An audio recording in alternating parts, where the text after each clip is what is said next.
13, take 2. Mark. Going for a take, quiet on set. Camera set. Action. The film was first written with pen and paper. It was then written with actors and light, and then it was written again, as moments of time sculpted in the editing room. At each stage, the film became a new thing, adapted to the circumstances each writer wrote with. Few creative forms passed through so many hands. As a teacher from my film school once said, such is the beauty and power of filmmaking. Film is an art form like no other because of just how many people it takes to bring a single work to life. My film began with an idea. That little idea became a script, which I gave to my family, a few close friends, and some trusted filmmakers, and after several reworked drafts, we all agreed this was a film that could be made. We spent 4 months in pre-production, sourcing locations, actors, equipment, and some money, and by July we were ready to shoot. Our schedule was 4 days long, and with a 20-page script, that gave us a crazily ambitious ratio of 5 minutes of story a day. Even if we were crazy, it didn't matter. We were going to make a film.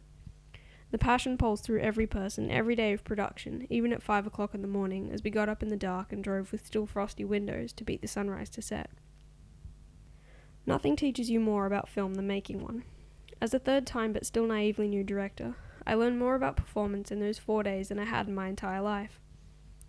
There's something wondrous about being the only person on set responsible for calling print. It's scary and yet liberating to make the decision about which take is the best it could be.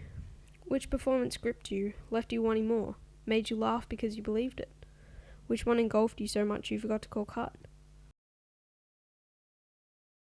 Over the course of production, 20 or 30 people put their own ideas and their own love into my story, and the film became not just my passion project, but everyone else's as well.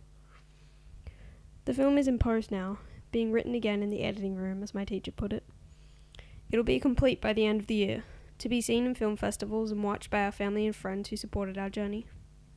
And in the end, the funny thing is, if the audience doesn't realize just how many people poured their hearts into the film, if all they see is the universe we invented, the characters we created on screen, we'll have done our job.